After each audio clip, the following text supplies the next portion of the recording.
Assalamualaikum warahmatullahi wabarakatuh. Selamat malam, penumpang Roman Kopi yang berbahagia. Kita ketemu lagi di Ngobrol Pikiran Ngopi, episode ke-12 yang secara kali ini sedikit berbeda karena menghadirkan sekaligus 5 narasumber untuk membahas satu topik yang menurut kami hangat untuk diperbincangkan dan juga penting untuk menjadi perhatian kita, yakni serius pilkada di tengah pandemi. Ini pertanyaan ini teman-teman Ngobrol Pikiran satu pertanyaan yang kita hendak mendapatkan jawaban sebenarnya dari para pengambil kebijakan. Tentunya kita memberi gambaran terlebih dahulu bagaimana fenomena COVID-19 ini dengan pilkada. Beberapa narasumber sebelumnya menyebutkan bahwa pilkada dan pandemi ini sesuatu yang tidak dapat dikawinkan karena sangat bertolak belakang. Nah, pada malam hari ini kami khusus akan membahas COVID-19 dari perspektif dokter gigi yang sebelumnya melalui di dokter gigi ini kenapa menjadi serius juga untuk diperbincangkan, karena data terbaru itu dokter gigi menjadi salah satu korban paling cukup banyak akhir-akhir ini. Dokter gigi menjadi korban COVID-19. Data yang masuk itu ada 9 orang. Nah, untuk membahas ini dan juga bagaimana penanganan COVID sebenarnya dari perspektif dokter gigi ya, kemudian akan kita kaitkan dengan nanti pilkada, telah bergabung bersama kami dokter gigi Dendi yang pada malam hari ini menyempatkan waktu di tengah kesibukan karena masih terus berpraktek ya, dokter. Siap, benar, Pak. Apa kabarnya hari ini? Alhamdulillah sehat. Alhamdulillah sehat ya. Jadi teman-teman, yang pertama ini kenapa kami memilih Dokter Dendi ya sebagai salah satu narasumber, karena beliau juga cukup aktif menyuarakan di sosial media gitu ya, di diskusi-diskusi dengan di grup-grup terbatas, sangat aktif menyuarakan fenomena pandemi ini, terutama dengan kaitannya dengan pilkada. Ada beberapa narasi mungkin yang akan dibangun bisa menjadi bahan pertimbangan. Pertanyaan pertama nih dokter Gigi, apakah pandemi ini seberapa besar memberi dampak terhadap prakteknya para dokter gigi nih, dokter Dendi? Oke. Pertama, dokter gigi ini kan juga bagian dari tenaga medis, tenaga kesehatan. Hanya saja pada saat pandemi seperti sekarang, yang terjun untuk menanggulangi COVID ini kan kebanyakan dokter umum dan dokter spesialis. Kalau ditanya bagaimana dampaknya terhadap dunia kedokteran gigi, ini sangat besar. Karena banyak sejawat kita yang dari awal pandemik ini terjadi, itu harus menutup prakteknya. Bahkan sampai sekarang juga masih ada yang menutup praktek karena pandemik ini. Karena menurut salah satu penelitian, pekerjaan yang sangat riskan untuk terjadinya penularan silang COVID-19 ini itu adalah pekerjaan dokter gigi. Maka sempat pada saat di awal-awal pandemik ini merebak, itu praktek-praktek di seluruh Indonesia, bukan saja di kota ini, di seluruh Indonesia itu harus ditutup 1 bulan atau 2 bulan, dan itu tentunya sangat berdampak terhadap kita. Kemudian tidak lama setelah itu keluar kebijakan dari Pusat Organisasi Profesi PBPDGI yang mengatakan bahwa bisa dilakukan praktek, hanya saja cukup ketat prosedur yang harus dipatuhi gitu. Termasuk penggunaan APD level 3, head cap, masker, APD full body, dan itu kan tidak semua dokter gigi bisa mendapatkan APD itu gitu. Bahkan kita jumpai di awal-awal pandemi kemarin, banyak dokter gigi yang bekerja di instansi pemerintah, misalnya di puskesmas, itu kekurangan APD, sehingga dari organisasi profesi itu harus mengadakan donasi, mengumpulkan donasi untuk bisa memberikan APD kepada dokter gigi. Nah, itu masih satu case, dan itu di kota besar. Masih di kota besar, Bang. Apalagi kalau kita berpikirnya ke daerah-daerah lain gitu, yang puskesmas mungkin lebih terbatas dibandingkan puskesmas kita di kota. Ya. Jadi kalau ditanya bagaimana dampaknya terhadap dunia kedokteran gigi, ini sangat parah sebenarnya kalau menurut saya. Parah ya. Sangat parah. Kenapa saya ada baca bahwa dunia kedokteran gigi juga sangat berisiko ya, sangat apa Yes. namanya, tingkat risiko tinggi ya Yes. terhadap dengan ada pandemi ini ada risiko tinggi. Kenapa ada risiko tinggi itu? Seperti apa kira-kira kalau secara medisnya, Dok? Oke.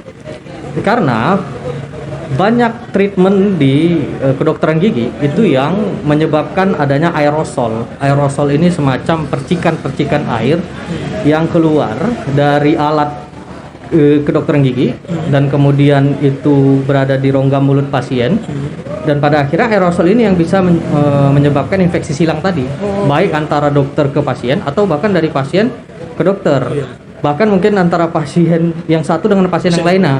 Karena setelah kita perawatan, ya kan, melakukan perawatan gigi yang menghasilkan aerosol, misalkan semacam perawatan pembersihan karang, scaling, atau penambalan, perawatan saluran akar. Ini kan tindakan-tindakan yang menghasilkan aerosol dan bisa menyebabkan penularan COVID-19 ini. Nah, sejauh ini tadi ada scaling, kemudian ada perawatan penambalan seperti ini. Apa yang bisa misalnya untuk yang paling sering dilakukan masyarakat, cabut gigi misalnya, itu bisa dilakukan? Sampai saat ini cabut gigi ini masih menjadi treatment yang paling safety dan ya bisa dilakukan kepada masyarakat. Tapi begitupun harus tetap dengan protokol prosedur tadi gitu. Penggunaan APD yang baik gitu kan, yang lengkap. Kalau tidak ya juga disarankan untuk tidak melakukan tindakan.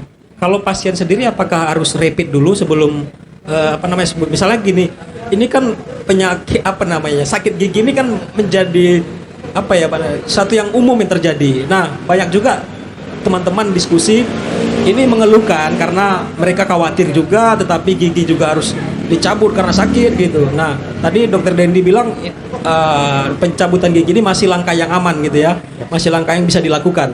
Nah, apakah pasien harus rapid atau selama ini di tempat praktek, Dok, seperti apa? Ya, kalau kita berbicara ideal, memang seharusnya dirapid. Bahkan ada beberapa klinik yang mengharuskan pasien untuk swab, terutama untuk tindakan-tindakan yang tadi saya katakan sangat riskan untuk terjadi penularan. Tapi kalau misalnya semacam pencabutan gigi atau treatment-treatment lain yang dianggap masih aman, itu ya mungkin rapid test sudah cukup gitu. Oke. Hanya saja begini, sejauh ini itu yang disarankan untuk dilakukan treatment adalah yang berupa emergency. Jadi kalau memang keluhannya sangat parah, baru dilakukan pengobatan. Tapi kalau untuk treatment yang bersifat elektif gitu kan, masih bisa ditunda. Nah, itu sebaiknya ditunda terlebih dahulu. Nah, itu yang sebenarnya cukup berdampak gitu kepada sejawat-sejawat saya yang lain. Karena ya mau nggak mau gitu, kita juga berbicara tentang finansial, pasti kan berpengaruh. Iya, sangat berpengaruh. Jadi, sangat berpengaruh. Apalagi tadi sempat banyak yang tutup praktek ya. Yes, benar. Nah, sementara berarti tindakan-tindakan yang semakin kecil ya, tindakan yang bisa Ya, dilakukan. ruang lingkup tindakan yang bisa dilakukan semakin kecil. Semakin kecil ya. Dan otomatis selama pandemik ini yang kita lihat adalah banyak terjadi penurunan jumlah pasien yang berobat. Ya, terutama ada kekhawatiran dari pasien sendiri gitu kan ya. Karena juga di awal pandemi kami juga harus mengedukasi pasien, memberitahukan kepada pasien bahwa ini tindakan yang cukup berbahaya misalnya, ini tindakan yang masih aman untuk dilakukan, dan pada akhirnya kan masyarakat teredukasi dan dari situlah ya pada akhirnya masyarakat sendiri yang sadar untuk ya sebisa mungkin kalau memang bukan hal yang bersifat emergensi ya ditunda terlebih dahulu. Saya juga baru dapat teman-teman ngobrol pikiran, ternyata dampak COVID-19 ini ya, tadi Dokter Dendi bilang sejawat dari dokter gigi sendiri banyak yang menutup tempat praktek karena risiko tinggi tadi ya, risiko tinggi, jadi sangat berdampak terhadap finansial tentunya gitu ya. Apalagi juga ketakutan pasien, pasien juga takut datang untuk berobat. Dokter gigi juga terbatas untuk memberikan pelayanan karena itu tadi ada standar-standar yang cukup ketat gitu. Nah, itu tadi seputar profesi ya, Dok. Nah, Dokter Dendi juga saya lihat cukup memberikan statement di opini di sosial media soal menjadi salah satu orang yang menyuarakan supaya dipertimbangkanlah pilkada itu gitu. Kenapa? Apa sebenarnya alasannya kalau dari Dokter Dendi sendiri? Kalau kita tanya, kalau saya misalnya ditanya alasan apa saja yang menyebabkan sebaiknya pilkada ini ditunda dulu sampai tahun depan itu ada beberapa. Yang pertama tentunya kita bicara data, Bang. Iya. Ya kan? Data COVID-19 pandemik ini di Indonesia sampai hari ini itu sudah mencapai 280.000 kasus positif. Dan yang meninggal itu 10.000, sekitar 10.500-an orang meninggal akibat COVID-19 ini. Kemudian data yang perlu kita perhatikan adalah sampai hari ini grafik yang kita lihat, kurva yang kita lihat, sampai ke puncak saja kita belum, sampai ke peak dari kurva itu belum, apalagi turun melandai itu belum. Artinya kita masih bakal naik terus ini, trennya bakal menaik terus, bakal meningkat terus. Itu yang pertama, data mengenai COVID itu sendiri. Kemudian data yang kita lihat belakangan yang kita dapatkan dari Bawaslu sudah menemukan ada 240 pelanggaran protokol kesehatan selama proses pilkada ini berlangsung. Dan ini kan yang masih berjalan ini proses pendaftaran dan kampanye mungkin di beberapa daerah. Ini masih di proses itu. Jadi data itu bagi saya sudah cukup untuk kita untuk mempertimbangkan bahwa pilkada ini seharusnya ditunda. Pilkada serentak ini ditunda, tidak dilakukan di bulan Desember 2020. Oke. Kemudian yang kedua adalah mengenai perspektif kita melihat data itu. Kenapa saya bilang ini cukup penting, perspektif melihat data? Kalau kita melihat data atau angka itu sebagai sebuah nominal saja, oke, mungkin ya kita memaklumi pilkada silakan dilakukan serentak Desember 2012 gitu. Tapi yang harus kita lihat di sini perspektifnya adalah ini hitungan nyawa, Bang. Ini hitungan nyawa anak bangsa yang setiap harinya hilang. 10.500 nyawa sudah hilang. 280 ribuan orang dinyatakan positif. Artinya kan terancam. Ini kan masalah perspektif. Jadi kalau misalnya dalam hal ini pemangku kebijakan atau penyelenggara pemilihan bisa mengubah perspektifnya sedikit, saya yakin pasti pendapat dan opini mereka berubah 180 derajat. Tapi kalau memang kita melihat hanya sebagai sebuah nominal, ya kan? Dari 100 naik ke 200, naik ke 500, naik ke 1000 dan seterusnya, kita melihat ini cuma angka yang bakal sampai ke puncak, nanti setelah sampai di puncak kurva bakal menurun, melandai, ya sudah selesai. Ya mungkin itu yang menyebabkan mereka berpikir bahwa pilkada ini boleh-boleh saja dilakukan. Dan percaya diri bahwa pilkada ini. Ya, terlalu percaya diri, ya kan, untuk melakukan pilkada serentak di Desember 2020. Itu yang kedua. Yang ketiga, cobalah kita lihat ada ancaman atau ada kekhawatiran bahwa pilkada yang dilakukan nanti di Desember 2020 bisa menimbulkan klaster-klaster baru. Kita tahu di tahap pilkada itu ada beberapa tahap yang sangat riskan untuk terjadinya penularan secara massal. Pertama kampanye, kedua adalah pemilihan di hari H, pencoblosan, ya kan. Di kampanye ini kan pastinya ya setiap paslon mengumpulkan massa segala macam. Ini kan bisa menimbulkan penularan massal, apalagi kalau misalnya ada terjadi pelanggaran protokol kesehatan di situ. Apakah bisa menjamin ketika dilakukan pengumpulan massa protokol kesehatan 100% dilaksanakan? Kan itu. Yang lebih berbahaya bagi saya ada di pemilihan, hari pemilihan atau pencoblosan. Di TPS. Ya kita sama tahu lah. TPS kita hari ini dari segi tempat tidak terlalu luas, ya kan. Kemudian orang pasti berdesak-desakan beramai-ramai di TPS. Mau bagaimana kali social distancing itu bisa diberlakukan di situ, kan begitu. Ketakutannya adalah TPS yang harusnya berfungsi sebagai tempat pemungutan suara justru berubah fungsi menjadi tempat penularan serentak. Nah, itu yang kita nggak mau. Pemilu serentak jadi tempat penularan serentak. Itu yang kita nggak mau. Jadi bagi saya dua hal tentang kampanye dan hari pemilihan ini bisa jadi pertimbangan bagi pemerintah untuk menunda pilkada ini. Kemudian yang terakhir, ini permasalahan empati ya bagi saya. Kita lihatlah kondisi di sekeliling kita. Tenaga medis masih berjuang, berjibaku. Teman-teman saya, sejawat dokter umum, dokter spesialis masih berjuang di kamar-kamar isolasi untuk merawat pasien COVID, ya kan? Apa kita tega melaksanakan pilkada serentak ini, kemudian bisa saja menjadikan beban kerja mereka meningkat 2 atau 3 bulan setelah pilkada ini berlangsung. Sementara mereka masih berjuang dan bahkan banyak tenaga medis yang sudah berguguran. Salah satu media asing itu menyebutkan bahwa Indonesia merupakan salah satu negara dengan jumlah tenaga medis yang meninggal terbanyak. Indonesia termasuk. Indonesia termasuk, Pak. Bahkan Sumatera Utara termasuk ya dokter paling banyak tuh. Ya, kalau kita lihat Dua, ya. berita-berita banyak kan tenaga medis dari Sumatera Utara ini yang berguguran, kan gitu. Kemudian yang perlu kita lihat lagi adalah siapa sih di pandemik COVID-19 ini yang tidak terpengaruh kehidupannya, baik itu finansial atau aspek-aspek kehidupan lainnya. Banyak masyarakat yang di PHK yang mungkin sampai hari ini belum digantikan pekerjaannya, belum mendapatkan pekerjaan pengganti. Bahkan banyak yang banting setir untuk berentrepreneur, berwirausaha. Tapi itu kan tidak jaminan. Tidak bisa mencukupi kebutuhan hidup mereka mungkin. Kemudian kita lihat lagi di sekeliling kita, banyak teman atau kerabat kita yang hari ini kehilangan keluarganya, kerabat terdekatnya karena pandemik ini. Ayahnya, ibunya meninggal, abang adiknya meninggal, dan lain-lain. Apa kita nggak punya empati untuk paling tidak mengalah sebentar, ya kan, meredam syahwat kekuasaan itu, menunda pilkada itu untuk bisa berempati dengan orang-orang ini. Nah itu bagi saya alasan-alasan yang saya pikir sudah cukup rasional lah dipertimbangkan oleh pemerintah atau penyelenggara pemilihan untuk menunda pilkada serentak. Nah, kalau misal sebenarnya kita selalu tidak pernah berharap ya, kalau boleh jangan terjadi. Tetapi kan kemungkinan itu selalu ada.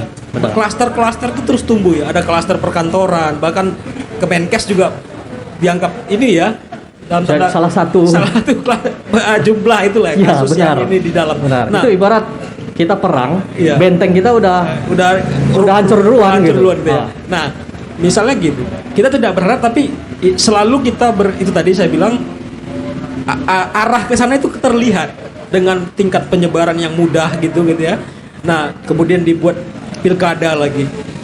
Sebenarnya siap nggak nih kalau seandainya ini menjadi klaster, TPS itu menjadi pilkada itu menjadi klaster baru? Siap nggak medis kita dalam fasilitas, kemudian tenaga medisnya sendiri? Kalau menurut Dokter Dendi seperti apa? Kalau saya pikir tidak siap, karena kalau kita melihat di Jakarta misalnya, itu rumah sakit sudah overload. Tenaga medis sudah kewalahan sehingga Gubernur Anies Baswedan itu harus mengambil kebijakan PSBB kembali. Artinya ada something wrong di sini. Gitu. Apalagi kalau misalnya ditambah pilkada, ya kan? Itu misalnya di Jakarta, walaupun Jakarta tidak pilkada. Nah, misalnya di Medan, ya ini kita trennya menaik terus grafiknya. Belum tentu nanti ketika misalkan ada klaster-klaster baru akibat pilkada ini, rumah sakit kita cukup untuk merawat pasien-pasien yang sudah positif, atau tenaga medis kita cukup untuk merawat mereka. Kan itu ketakutan. Ya mungkin nanti akan dilibatkan dari ini dokter, mungkin dari ada cadangan gitu ya, dari partai anak politik internship juga. gitu ya, anak internship koas itu yang saya dengar tuh terakhir. Atau bisa jadi nanti anak ini dari partai politik mungkin juga akan ya pada akhirnya kalau misalnya dipakai cadangan-cadangan seperti itu, dokter kecil juga terakhirnya dilibatkan untuk penanganan corona ini kan gitu. Dokter kecil itu ya. Nah ini menjadi satu yang ironi ya sebenarnya. Tetapi pemerintah tetap percaya diri. Yes. Apa yang Dokter Dendi tangkap sebenarnya dari fenomena, terutama perspektif medis ya, kepercayaan diri pemerintah ini juga tentu ada ukuran karena pemerintah kan punya instrumen itu, ada Kementerian Kesehatan, ada penelitian dan sebagainya gitu ya. Apa yang Dokter Dendi tangkap sebagai orang yang sehari-hari berjibaku dengan pasien dengan tingkat ketakutan yang tinggi ya terhadap COVID yang tertular? Apa yang Dokter Dendi tangkap sebenarnya? Gak mungkin dong pemerintah buat kebijakan itu tanpa melibatkan tenaga medis. Jangan-jangan ada hitungan, kalaupun ada pilkada 270 daerah, siap kok medis kita gitu kira-kira. Dengan fenomena kita tarik ke Sumatera Utara misalnya hari ini. Saya pikir kalau ditanya apa yang menyebabkan pemerintah atau penyelenggara pemilu ini percaya diri untuk melakukan pilkada, saya juga nggak tahu, nggak jelas gitu parameternya apa. Karena apa yang bisa kita jadikan tolak ukur kelebihan negara kita dalam menangani pandemi ini kita juga nggak tahu, ya kan? Kalau boleh saya flashback ke belakang, ya kan? Pemerintah pada saat itu di bulan Maret dihadapkan pada 3 pilihan. solusi-solusi alternatif untuk mengatasi pandemik ini. Ada lockdown, ada travel ban atau restriction, dan yang terakhir tes massal. Pemerintah tidak memilih untuk lockdown. Walaupun pada akhirnya kita tahu lah. Sekarang kita di lockdown oleh negara lain. 50-an negara lain melockdown kita kan gitu. Travel ban juga nggak mau, restriction, pembatasan. Karena kita tahu di awal-awal COVID juga masih banyak negara luar yang bebas masuk ke Indonesia dan sebaliknya keluar dari Indonesia. Pada akhirnya pemerintah memilih tes massal. Katanya begitu, tes massal. Tapi ternyata setelah saya melihat data yang saya dapatkan dari Statista, ini sebuah perusahaan, company yang bergerak untuk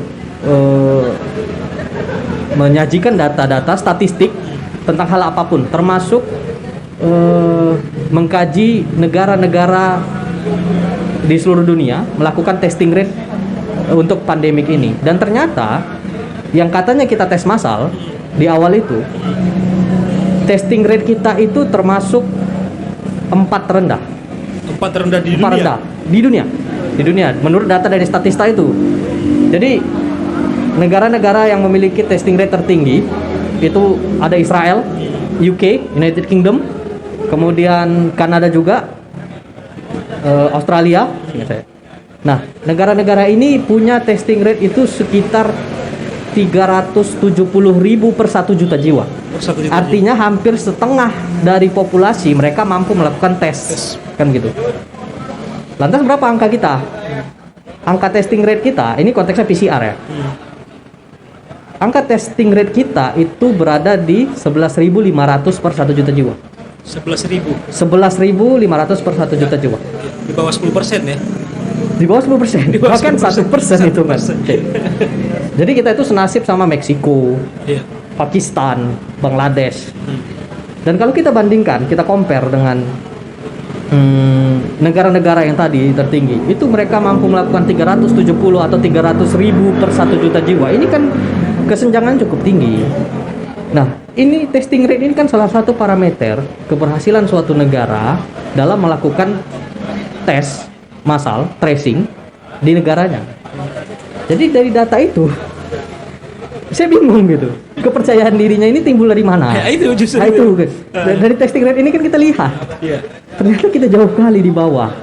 Dan itu sepantaran dengan negara-negara seperti Pakistan, Meksiko, atau negara-negara Afrika lain seperti Nigeria, Ethiopia, dan lain-lain. Jadi kalau abang tanya apa yang menimbulkan kepercayaan diri pemerintah, saya pikir saya juga bingung. Data kita masih trennya meningkat, ya kan? Angka positif terus bertambah, angka kematian terus bertambah, bahkan hitungannya penambahannya 100 orang per hari atau puluhan orang per hari yang meninggal. Yang positif itu hitungan tambahan yang 4 ribuan kasus. Jadi saya bingung gitu parameter untuk melakukan pilkada ini. Dokter yang sehari-hari berkutat di diskusi dengan teman-teman para medis lain gitu ya. Bingung apalagi kami publik ini ya, masyarakat awam misalnya ya. Apa sebenarnya landasan pemerintah untuk itu gitu. Nah, kita kan diskusi ini tentu tidak ujuk-ujuk ya ingin menyatakan menolak pilkada, tidak, ya, bukan. Benar. Artinya memberikan pertimbangan, perspektif. Ini kan di masyarakat di daerah ada aspirasi sebenarnya yang harus disampaikan. Makanya kemarin dari saya ada satu pertanyaan yang coba kami lempar sejak topik ini dibuka. Apakah sesungguhnya pemerintah kita terutama di daerah ini ya, ketika pilkada menjadi salah satu klaster gitu, misalnya gubernur, wali kota, KPU, itu sudah menyiapkan narasi terbaik nggak jika pilkada itu bisa menjadi klaster penurunan COVID? Apa yang akan dijelaskan ke publik ini? Apa yang mau dikasih tahu gitu ya, bahwa pilkada menjadi klaster baru, kita kembali diimbau pakai masker gitu kan. Karena sejauh ini yang kita lihat kan itu ya, tidak tracing tadi misalnya tidak dilakukan dengan maksimal juga sampai hari ini. Ya. Sehari-hari kita didorong untuk memakai masker, kemudian dirazia siapa yang tidak memakai masker. Langkah-langkah itu yang masih terlihat. Belum kepada yang substansi, kita dulu diwarna-warnai kelurahan ini merah gitu ya, tetapi belum ada juga langkah yang sampai hari ini kita merasakan dampaknya. Jadi menyambung tadi yang abang katakan bahwa kita bukan menolak pilkada ini. Ya saya sepakat gitu. Bahwa konteksnya hari ini bukan permasalahan siapa calonnya gitu. Kita tidak tendensi terhadap salah satu calon atau dua calon atau mungkin 3 calon kalau ada daerah lain yang paslonnya lebih Apalagi dari 2 tendensius terhadap kota kosong ya. Kita tidak ada tendensi untuk itu. Bahkan ini sedikit anekdot ya. Haji Bolot versus Komeng Bun yang bertarung di pilkada ini, ya kita tetap meminta untuk penundaan ini gitu loh. Gitu ya. Nah, jadi konteksnya bukan siapa calonnya gitu, tapi kita hanya meminta empati dari pemerintah paling tidak untuk mempertimbangkan ini ditunda, kan begitu. Karena itu kalau menurut Dokter Dendi adalah apakah keputusan penundaan itu menjadi keputusan terbaik kalau dari sisi medis lah misalnya? Ya bagi saya itu keputusan yang terbaik gitu. Karena begini, kalau boleh lagi kita compare dengan negara-negara lain di seluruh dunia. Saya dapat data itu dari International Foundation for Electoral System, IFES. Mereka mensurvei seluruh negara-negara yang menunda pemilihan lokalnya karena pandemik. Perlu digarisbawahi, karena pandemik. Jadi tadi negara yang kita bahas memiliki testing rate terendah dan juga negara dengan testing rate tertinggi. Coba kita bedah datanya begitu. Di IFES ini mereka menunjukkan bahwa negara-negara yang memiliki testing rate terendah sama seperti kita, Meksiko, Pakistan, mereka menunda pilkadanya. Local electionnya bahasanya. Local electionnya itu mereka tunda. Bahkan itu bahasanya sampai batas waktu yang tak ditentukan. Postpone indefinitely. Ada yang juga menunda sampai 2021. Ada targetnya tetap. Oke, itu negara yang dengan testing rate terendah. Lucunya negara yang punya testing rate tertinggi juga, seperti yang tadi saya katakan, Kanada, Australia, UK, United Kingdom, itu menunda juga. Bahkan sampai legislative electionnya, pemilihan DPR lah kalau di kita, atau general electionnya, setara pilpres kita, pemilu kita, itu juga ditunda oleh mereka. Sampai batas waktu yang tak ditentukan juga, atau sampai 2021. Nah lantas kita ini meniru siapa gitu? Kita ini kiblatnya kemana? Apa ke Wakanda gitu? Wakanda nggak ada loh bang di Statista atau di IFES itu. Tidak ada datanya ya. Nggak ada datanya gitu. Gini, ini memang jadi ya saya ada kemarin itu istilah ya, pandemi dan pilkada itu sesungguhnya sesuatu yang tidak bisa dikawinkan. Tidak ada titik temu gitu ya. Tidak ada titik temu untuk mengkait-kaitkan ini supaya jalan bareng gitu. Karena begini, kita kan sebagai publik, kami lah misalnya ya, masyarakat yang tidak terlalu paham soal medis, soal penanganan COVID ini juga tidak terlalu detail gitu ya. Misalnya gini, kita dihimbau social distancing, dihimbau menggunakan masker, tidak keluar rumah jika tidak perlu gitu. Nah tiba-tiba dalam proses itu, jangan kira publik ini tidak mengorbankan diri juga. Benar. Banyak yang sudah dikorbankan untuk patuh terhadap anjuran pemerintah itu ya. Meskipun itu untuk keselamatan kita, tetapi kan yang selama ini berdagang terpaksa mengurangi misalnya gitu ya intensitas diet berdagang, atau pelanggan juga mulai berkurang. Itu yang paling terendah gitu ya, dianggap persoalan yang paling dasar yang dibawa ini. Nah tiba-tiba ada momentum pilkada dan itu diiyakan gitu. Sementara mudik kemarin kita dilarang karena akan memindahkan satu penularan dari kota ke daerah, orang mudik gitu. Nah tiba-tiba ada pilkada dan boleh gitu loh, dan malah jalan terus gitu. Apa itu yang bagi saya juga paradoks gitu di negara kita. Ibadah haji ditunda, ya kan bang? Ibadah haji ditunda, sekolah ditutup, dijalankan via daring, ya kan, online. Warung kopi semacam ini atau warung makan itu dirazia. Pasar disida, ya kan. Tapi pilkada gas terus gitu. Ini kan paradoks atau standar ganda gitu. Jadi Dokter Henry bilang ada 230 pelanggaran ya. 240 pelanggaran dari Bawaslu. Nah kita bayangin gini ya, ada 270 daerah yang melakukan pilkada. Kalau dibagi satu saja gitu ya, ini hampir dapat jatah nih, satu daerah gitu. Ini baru berapa minggu. Apalagi belum lagi masa kampanye dan masa pemilihan nanti, pencoblosan nanti. Bisa jadi itu nanti hitungannya dikuadratkan gitu. Iya, saya khawatir nanti ada pelanggaran yang memproses juga bingung nih gitu lah. Memproses pelanggaran ini juga KPU. Ya penyelenggara itu adalah KPU juga. Itu kan ada amanat undang-undang yang harus mereka jalani gitu ya. Tetapi di sisi lain kita sedang dalam masa pandemi yang juga akan membahayakan para penyelenggara. Bayangin tuh pilpres yang kemarin tidak ada pandemi, banyak itu KPPS yang berguguran gitu. Nah ini gimana cara alam pikirnya itu loh gitu. Ya, itu juga yang saya bingungkan gitu. Artinya itu tadi apa prioritas pemerintah sekarang kan, Bang? Itu yang kita bingung sampai detik ini. Ya, kita di apakah kesehatan, apakah ekonomi gitu kan. Nah, dua ini tidak clear sebenarnya. Ya, karena begini. Kalau kita flashback lagi ke belakang, ya kan. Pada saat itu pemerintah bilang, fokus kita adalah kesehatan. Ya, tiba-tiba ya, oke, kita sepakat gitu. Sebagai warga negara tentunya kita sepakat dengan hal ini. Sebagai masyarakat kita sepakat. Prioritas kita adalah kesehatan karena di masa pandemik ya itu yang utama. Tidak lama kemudian prioritas itu ditambah. Jadinya prioritas kita itu ekonomi. Dengan ditunjuknya Erick Thohir menjadi ketua pelaksana Satgas COVID-19. Oke. Sampai di situ mungkin kita masih bisa berpikir waras, ya kan? Bahwa memang kedua hal ini fundamental untuk keberlangsungan sebuah negara, ekonomi dan kesehatan. Lantas tiba-tiba muncul pilkada, ya kan? Itu yang kita bingung. Kalau kata anak Medan, pilkada ini anak mana? Kan? Dari mana? Dari mana asalnya? Pertama kesehatan, ekonomi kita sepakat. Ya kita patuh dong sama pemerintah. Ketika pemerintah mengatakan kesehatan dan ekonomi adalah prioritas kita sangat sepakat gitu. Tiba-tiba ada pilkada. Jangan-jangan pilkada ini juga bagian dari perekonomian ini. Bisa stimulus ya. Bisa jadi. Karena kalau ada pilkada paling tidak calon-calon juga akan ada uang yang akan menggelontor ke daerah. Minimal tukang spanduk dapat gitu kan. Kira-kira begitu ya. Ada yang mengkomen di status Facebook saya itu bilang ini juga bagian dari upaya untuk memperbaiki ekonomi. Saya nggak tahu dia bercanda atau apa gitu ya. Oke, nah yang terakhir Dr. Dendi, ini juga satu fenomena kritis yang harus kita tentang pilkada dan pandemi ini. Nah, sebenarnya kalau boleh ya dalam satu narasi singkat gitu ya, statement singkat, apa yang Dr. Dendi ingin sampaikan kepada para pengambil kebijakan terkait diskusi kita tadi sebagai simpulannya? Ya, saya sebagai salah satu tenaga medis, ya kan.